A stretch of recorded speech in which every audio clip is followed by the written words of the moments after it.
ఇప్పుడు ఆ టైంలో ఈ భూములకు సంబంధించినటువంటి ఏదైతే మీరు దందా అని ఒక పదం వాడుకున్నారో, సో దానికి సంబంధించి అది పార్టీ వాళ్ళు ఒక్కళ్ళు చేస్తే జరగదు కదా, ఖచ్చితంగా రెవెన్యూ వాళ్ళు కూడా దాంట్లో ఇన్వాల్వ్మెంట్ ఉండొచ్చు కదా. రెవెన్యూ ఎవరు అనిపిస్తారు?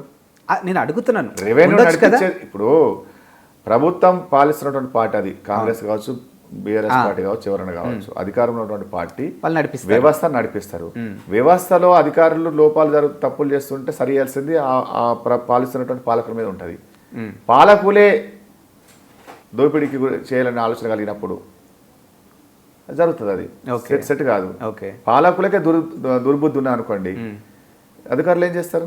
సరే, ఆ టైంలో పాలకుల మాట విని వెళ్ళినటువంటి రెవెన్యూ డిపార్ట్మెంట్ వాళ్ళని ఇప్పుడు మీరు అధికారంలోకి వచ్చిన తర్వాత ఏ రకంగా సరి చేసుకుంటూ వస్తున్నారు, ఏ రకంగా ఆ పక్కదారి ఉన్నటువంటి దాన్ని కరెక్ట్ దారిలోకి తీసుకెళ్తున్నారు?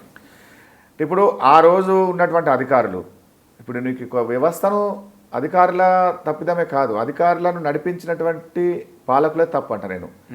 అధికారులు తప్పు తోలబోతున్నప్పుడు, అధికారులు తప్పు సమాచారం ఇస్తున్నప్పుడు తినబుద్ధి ఏమైందంట నేను. ఓకే, ఇప్పుడు రేపు పలాని పార్టీ అధికారంలో ఉంది, పలాని ప్రభుత్వం తప్పు చేసింది అంటారు, కానీ పలాని అధికారి కాదు కదా. ఇప్పుడు మంచి ఫలాలు అందినప్పుడు కూడా పలాని ప్రభుత్వం చేసింది అని అంటారు, కానీ పలాని అధికారి అందించిందని ఎక్కడ చెప్పరు కదా. రాజశేఖర రెడ్డికి పేరు వచ్చింది, రాజశేఖర రెడ్డి కూడా ఆలోచననో లేకుంటే రాజశేఖర రెడ్డికి మంచి మంచి సలహాలు ఇచ్చినటువంటి అధికారులు కూడా ఉండొచ్చు. మరి అధికారులు ఎక్కడ రాలే పేరు? రాజశేఖర రెడ్డికి ఎందుకు వచ్చింది పేరు? కాబట్టి చెప్పేటోళ్ళు మస్తు చెప్తారు, చేసేటోడికి ఆలోచన ఉండాలా, ఎట్లా చేయాలా ఎట్లా చేయొద్దు అనేది. కాబట్టి మేము అధికారంలోకి వచ్చిన తర్వాత ఎవరైతే అధికారులు ఆ రోజు తప్పిదాలు చేసినారో, ఇవాళ మేము అనుకూలంగా ప్రజలకు అన్ని ఫలాలు అందే విధంగా ధరణిలో ఏ రకమైన తప్పులు జరిగినా అవన్నీ కూడా సరిగా ఉండడం కోసం మేము మా ఆలోచన ప్రకారం వాళ్ళతో నడిపిస్తూ ఉన్నాము. ఓకే, ఇప్పుడు మీ పాలకులు చెప్పింది వాళ్ళు వింటున్నారు, అయితే 100% వినాల్సిందే కదా, వినకపోతే వినాల్సిందే కదా. ఓకే, వింటున్నారు కాబట్టి ఇవాళ 6 చట్టం రాగలిగింది. ఇవాళ ఆ రోజు ధరణి చట్టం చేసిన వాళ్ళు కూడా ఇవాళ ఉన్నారు. ఇప్పుడు ఉన్నటువంటి గవర్నమెంట్లో మెయిన్ కీ పోస్ట్ ఉన్నటువంటి అధికారులు ఉన్నారు. ఓకే, ఆ రోజు ఆ ప్రభుత్వం ధరణి రాసినటువంటి అప్పుడు ఆ ధరణి అంటే ఆ ప్రభుత్వం తీసుకొచ్చిన రెవెన్యూ చట్టం ఏదైతుందో ఆ చట్టాన్ని రాసిన వాళ్ళు కూడా ఇప్పుడు ఉన్నారు. ఓకే, మళ్ళీ మేము 6 చట్టం తీసుకొచ్చినాం పెట్టినాం కదా.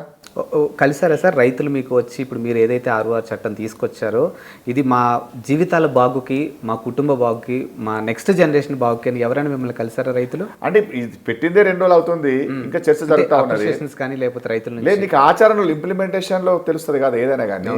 ఇవాళ వాళ్ళైనా మేమైనా ఓహా అంటాం, కానీ ఇంప్లిమెంటేషన్లో ఇది ఎంతవరకు అవుతుందన్నది ఇంపార్టెంట్.